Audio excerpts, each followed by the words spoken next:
اور غوث اعظم کا عقیدہ وہی تھا جو اہل سنت و جماعت کا عقیدہ تھا. ہر بزرگ شریعت کی پابندی اور عقائد کی بنیاد پر پہچانا جاتا ہے. یاد رکھیے کوئی کتنا ہی بڑا ہوا میں اڑنے والا ہو، شعبے باز ہو، لیکن عقیدہ اہل سنت پر قائم نہیں، پلپلا ہے، ڈھلمل ہے، یہ بھی ٹھیک وہ بھی ٹھیک، وہ سب کچھ ہو سکتا ہے، ولی تو دور مسلمان نہیں ہو سکتا، حقیقی مسلمان نہیں ہو سکتا، تو ولی کہاں ہوگا؟ لیکن ایسے بھی پیروں سے ہم مرید ہو جاتے ہیں آج کل، جو کہتے ہیں ارے بھائی یہ وہابی سنی کے جھگڑے مولویوں کے جھگڑے ہیں. ہم تو پیر لوگ ہیں بھائی، سب کو ایک نگاہ سے دیکھتے ہیں.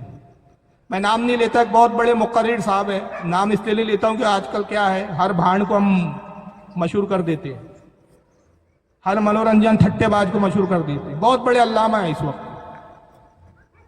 ہبلی میں میرا جلسہ تھا، وہ بھی تھے میرے ساتھ. گفتگو نکل پڑی صاحب بدعقیدوں پر. کچھ لوگ جن کے یہاں ہم ٹھہرے ہوئے تھے، جن کے گھر میں، انہوں نے کچھ وہابیوں کو لے کے سوال کر دیا. تو وہ جناب جواب میں کہتے ہیں، بات نکلی بڑی بڑی، بڑھتے بڑھتے یہاں تک آ گئی. تو کہتے ہیں بھائی ہم تو صوفیاء کے طریقہ پر چلنے والے لوگ ہیں، سب کو ایک نگاہ سے دیکھتے ہیں. صوفیاء بڑے نرم دل ہوتے ہیں، کسی کو کافر نہیں بولتے. تو بہرحال میں نے بہت لمبی گفتگو کی تھی، وہ ابھی موقع نہیں ہے، لیکن ایک بات میں کہتا ہوں. میں نے کہا یہ کیسا صوفی ہے بھائی، وہ گفتگو کا آخری نچوڑ بتا رہا ہوں. یہ کیسا صوفی ہے کہ رسول اللہ کی توہین ہو رہی ہے اور یہ صوفی بنا بیٹھا ہوا ہے، سرکار کی گستاخی ہو رہی ہے، صوفی بنا بیٹھا ہے. تو یہ شخص صوفی کیا، میرے نزدیک تو مسلمان نہیں ہے، تو صوفی کیا بنے گا، ولی کیا بنے گا؟ تو سب سے پہلے تو آپ جانیے کہ سب سے بڑا پیروں کا پیر، ولیوں کا تاجدار، ولیوں کا سردار غوث اعظم کو مانتے تو ان کا عقیدہ دیکھو کہ عقیدہ کیا ہے.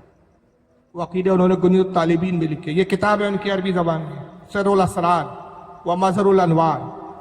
یہ بھی باہر سے چھپی ہوئی ہے، سب باہر کی کتاب ہے الحمدللہ. اس میں انہوں نے عقائد کا بیان کیا ہے. شرفۃ الغائب ہے، فتح الربانی ہے، گنید الطالبین ہے. علماء نے 17 کتابیں شمار کی ہے کہ غوث اعظم نے اپنی زندگی میں کل 17 کتابیں لکھی ہیں، 17 کتابیں، اور تقریباً 40 سال درس و تدریس کی خدمات انجام دیا. آپ نے پڑھایا بھی ہے مدرسے میں بیٹھ کر، ہزاروں شاگرد بھی پیدا کیے، درس و تدریس کا بھی کام کیا، واعظ و نصیحت کا بھی کام کیا، اور تصنیف و تالیف کا بھی کام کیا. ہر اعتبار سے آپ نے سنت کو مضبوط کیا. حتیٰ کہ سر الاسرار کتاب کے اندر آپ اپنا عقیدہ بیان کرتے ہیں کہ لوگوں میرا عقیدہ یہ ہے کہ اللہ کے نبی صلی اللہ علیہ وسلم کا نور سب سے پہلے خلق کیا گیا، اور حضور کے نور سے ساری کائنات کی تخلیق ہوئی.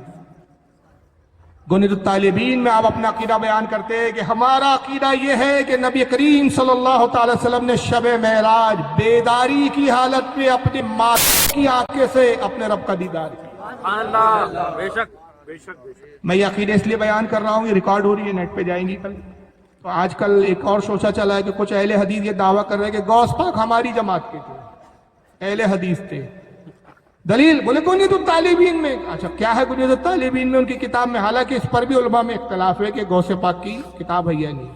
علماء کا ایک طبقہ کہتا ہے کہ کتاب آپ کی ہے لیکن کچھ الحاقات ہوئے اس میں، کچھ کہتے ہیں کہ غوث پاک کی کتاب ہی نہیں ہے.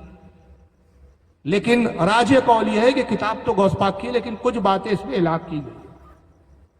ابن تیمیہ اور ابن کثیر کہتے ہیں کہ گنید الطالبین غوث پاک کی کتاب ہے. امام ابن حجر المکی الہیتمی فتاوی حدیثیہ میں کہتے ہیں کہ گنید الطالبین غوث پاک کی کتاب ہے لیکن کچھ الحاق ہوئے. شاہ عبدالحق فرماتے ہیں غوث پاک کی کتاب ہے. تو ابھی بحث کا موضوع نہیں ہے. گنید الطالبین کو معیار بنایا. کیوں؟ کہتے ہیں کہ صاحب غوث اعظم رفدین کرتے تھے، اس لیے وہ اہل حدیث تھے. ایک رفدین ملا ان بیچاروں کو تو انہوں نے اہل حدیث بنا دیا، اور یہ نہیں دیکھا کہ غوث اعظم حنبلی تھے. امام احمد ابن حنبل کے نزدیک نماز میں رفدین کرنا ہے. رفدین کیا؟ رکوع میں جاتے وقت اور رکوع سے اٹھتے وقت ہاتھ کو اس طرح اٹھانا، جس وقت تکبیر کے وقت اٹھاتے ہو کاندھوں تک ہاتھ اٹھانا، اس کو رفدین کہتے ہیں. امام شافعی اور امام احمد ابن حنبل کے نزدیک رکوع میں جاتے وقت اور رکوع سے اٹھنے کے بعد رفدین کرنا یہ مستون ہے. امام اعظم ابو حنیفہ اور امام مالک کے نزدیک یہ رسول اللہ نے ابتدا میں کیا، بعد میں اس کو ترک کر دیا. لہذا ترک کر دیا تو اب یہ سنت اب عمل نہیں کیا جائے گا اس پہ، کیونکہ سرکار نے اپنے عمل کو خود منسوخ فرما دیا اپنے ہی عمل سے. لیکن ایک رفدین دیکھا تو اہل حدیث بنا دیا، اور باقی پھر کتابوں میں جو اتنی ہزاروں باتیں لکھی ہے جو ان کے عقیدے کے خلاف وہ دیکھنے کے لیے تیار نہیں، جبکہ اہل حدیث و وہابیوں کا عقیدہ ہے کہ حضور نے شب معراج اللہ کو دیکھا ہی نہیں۔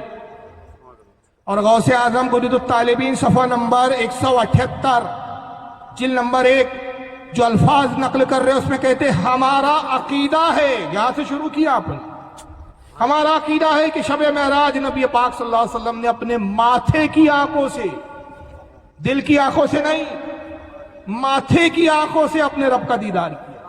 سبحان اللہ، بے شک آپ نبی کو زندہ مانتے، اسی گنیت الطالبین کے اندر جلد 1 صفحہ 81 پر آپ اپنی تعلیم یوں بیان کرتے ہیں کہ نبی حیات ہے، جب روز رسول پر حاضر ہو تو ویسا ہی ادب کرے جیسے حضور کی زندگی میں کیا جاتا ہے، اور فرماتے ہیں کہ جب دعا کرے تو حضور کے روزے کی طرف رخ کرے اور پیٹھ کعبے کی طرف ہو، موجہ شریف کی طرف رخ کرے۔ اور بابڑا آج کا کیا کرتا ہے، جیسے اب حضور کے روزے کی طرف دعا کرو آئیں گا وہ متوا جو ہوتا ہے، کوا ہی بولنا چاہیے، کاؤں کاؤں کرتے کم بخت ادب نہیں ہے نہ کچھ ہے، تو کیا کریں گا آپ کو حاجی الا قبلہ، قبلے کی طرف۔ اور غوث اعظم قدرت الطالبین میں کیا کہہ رہے، قبلے کی طرف کیا ہو، پیٹھ ہو، تو کعبے کی طرف پیٹھ کرنا بے ادبی نہیں، اس لیے کہ کعبے کی طرف رخ ہے، رخ تو اس طرف ہے۔ اور کہتے ہیں پھر حضور کی بارگاہ میں جو دعا کرے تو کہے، اور پھر یہ آیت بیان کرتے کہ اس آیت کو پڑھے جو سورہ نساء آیت نمبر 64 میں یہ تعلیم دے رہے غوث اعظم، یہ آیت تلاوت کرے، حضور کی بارگاہ میں دعا کرتے، اور وہ آیت کیا ہے، وَلَوْ أَنَّهُمْ إِذْ ظَلَمُوا أَنفُسَهُمْ جَاءُوكَ فَاسْتَغْفِرُوا اللَّهَ وَاسْتَغْفَرَ لَهُمُ الرَّسُولُ لَوَجَدُوا اللَّهَ تَوَّابًا رَحِيمًا۔ اللہ فرماتا ہے کہ اے لوگو جب تم اپنی جانوں پر ظلم کرو، یعنی تم سے گناہ ہو، تو کہاں جاؤ، مسجد میں نہیں، میرے محبوب کی بارگاہ میں جاؤ، میرے محبوب کے پاس آؤ، میرے نبی کے پاس آؤ، فاستغفر اللہ، اپنے رب سے استغفار کرو، اپنے رب کی بارگاہ میں استغفار کرو، واستغفر لہم الرسول، اور اگر میرا رسول بھی تمہاری سفارش کر دے، تمہارے لیے دعا کر دے، تمہارا وسیلہ بن جائے، لواجد اللہ توابا رحیما، تو تم اپنے رب کو بہت زیادہ توبہ قبول کرنے والا پاؤ۔ تو کہتے ہیں کہ یہ آیت پڑھے اور کہے یا رسول اللہ میں اسی طرح آپ سے اپنے گناہوں کی مغفرت کے لیے حاضر ہوا آپ کی بارگاہ میں، جیسے کہ وہ عربی حاضر ہوا تھا جو گناہوں میں لدا ہوا تھا، اور اس نے کہا یا رسول اللہ میں آپ کی بارگاہ میں آیا ہوں کہ آپ میرے گناہ رب سے معاف کروا دیجیے۔ یہ گناہ طالبین میں لکھ رہے گا اس پاک، مگر یہ اہل حدیثوں کو یہ نہیں لکھ رہا ہے۔ آپ فرماتے ہیں کہ خضر علیہ السلام زندہ ہے، آپ بھی کہتے ہیں خضر اب زندہ نہیں ہے، مر گئے، ختم ہو گئے، موسیٰ کے دور میں ہی ختم ہو گئے تھے، بولے دلیل روایت کچھ نہیں۔ غوث اعظم فرماتے قدرت طالبین میں ہی لکھ رہے ہیں جلد نمبر 2 صفحہ 426 پہ فرماتے ہیں کہ خضر علیہ السلام زندہ ہے، حضرت الیاس زندہ آسمانوں میں ہے، یہ دونوں پیغمبر اختیار، اور اللہ تعالیٰ نے اختیار کے ساتھ ان کی صلاحیت اور قوت کتنی دی، ہر سال حج کے لیے زمین پر تشریف لاتے ہیں، کعبۃ اللہ کا طواف کرتے ہیں، ایک دوسرے کا حلق کرتے ہیں، سر منڈواتے ہیں۔ یہ گوپا گنوت طالبین میں لکھ رہے ہیں، وہابی جی اس کو چھوڑ دے رہے ہیں۔ اور شیخین کے بارے میں آپ کا عقیدہ کیا ہے؟ یہ آج کل بڑا چل رہا ہے علی کا پہلا نمبر، غوث پاک سے بڑے ہو آپ، غوث پاک سے بڑے ہو۔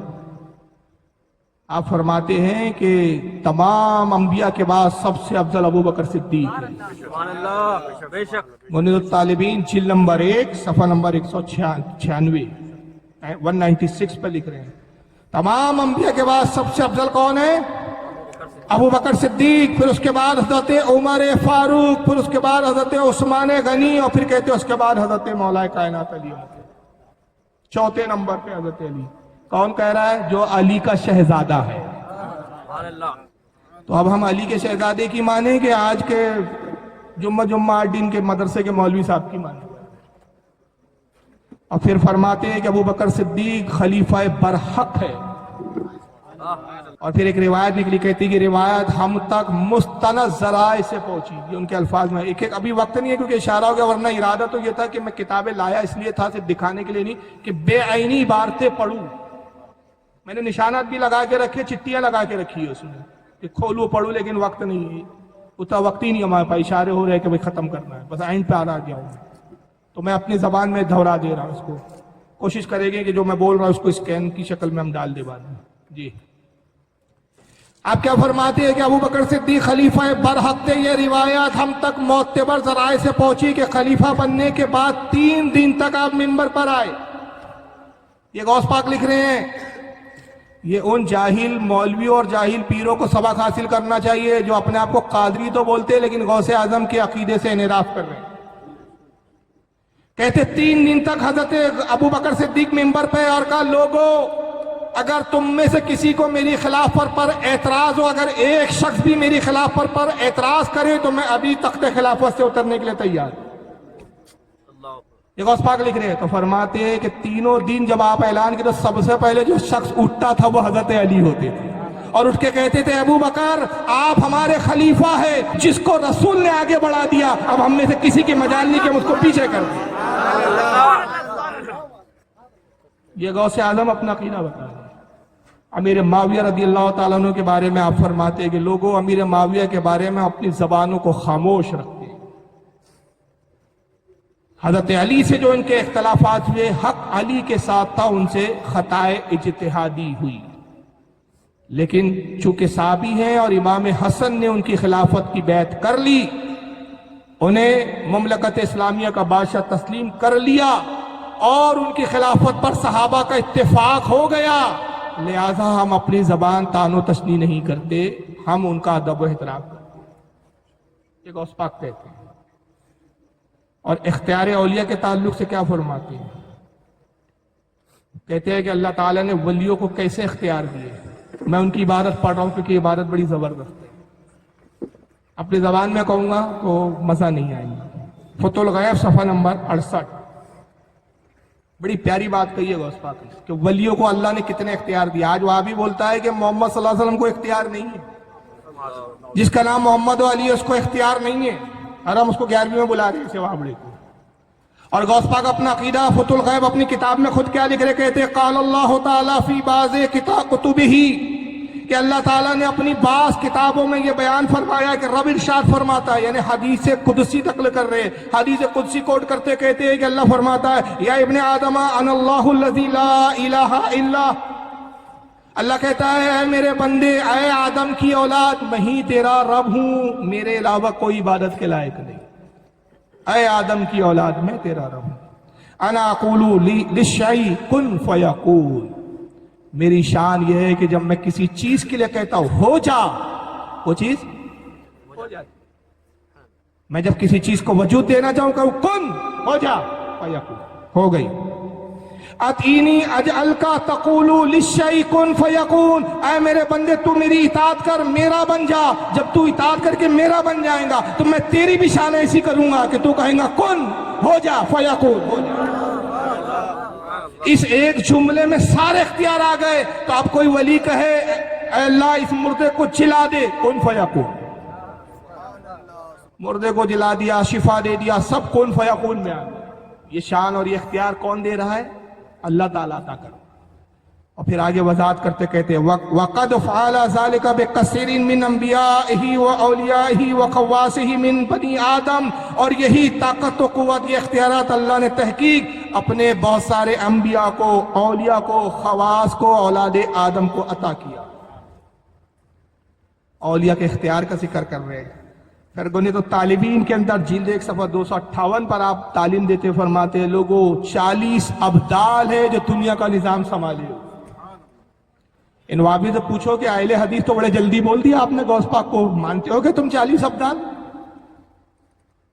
اب میں نے کئی وہابیوں کو چیلنج کیا, آج تک ایک وہابڑے نے میرا چیلنج ایکسپٹ نہیں کیا. کہا میں نے کہا تم گنیت الطالبین کی بنیاد پر کہتے ہو نا غوث پاک اہل حدیث تھے, چلو اسی گنیت الطالبین کو فیصل بناتے. گنیت الطالبین میں جتنے عقیدے تم بھی مانتے جاؤ ہم بھی مانتے, میں رفع دین کے لیے تیار ہوں, تم باقی سارے عقیدے مانو. پھر تو تم ایک رفع دین دوں گے تو 10,000 مسئلے میں تم پہ لاد دوں گا, اور تمہارا باپ بھی نہیں مانے گا کہ تم اس کو شرک و بدعت بول کے بھاگتے ہو. تو غوث اعظم کیا فرما رہے ہیں کہ 40 ابدال ہے جو دنیا کا نظام چلاتے ہیں, اور فرماتے یہی دنیا کے حاکم ہیں اور مومنوں کے سفارشی ہے. قبروں کی زیارت کے تعلق سے آپ عقیدہ بیان کرتے ہو. گنیت الطالبین جلد 1 صفحہ 178 پہ کہتے ہیں ہمارا عقیدہ ہے، غوث پاک کہتے ہیں ہمارا یہ عقیدہ ہے کہ میت اپنے زائر کو پہچانتی ہے. جب کوئی قبر پہ جاتا ہے تو مردہ غافل نہیں ہوتا بلکہ پہچانتا ہے کون آیا ہے مجھ سے ملاقات کرنے کے لیے. اور پھر فرماتے بالخصوص جب جمعے کے روز طلوع فجر سے لے کر طلوع شم تک اس کے پاس لوگ جاتے ہیں. یہ بھی ہمارا عقیدہ ہے کہ الحمدللہ عام مردہ پہچانتا ہے تو ولی کے پہچاننا شناخت کا پھر کیا عالم ہوگا. تو بہرحال یہ غوث پاک کی تعلیمات ہے، ہمیں ان کی تعلیم پر عمل کرنا چاہیے. بہت ساری اور بھی باتیں لیکن وقت کی قلت کی وجہ سے اس کو میں اختتام کر رہا ہوں. چلیے آئیے صلاۃ والسلام کے لیے کھڑے ہو جائیں.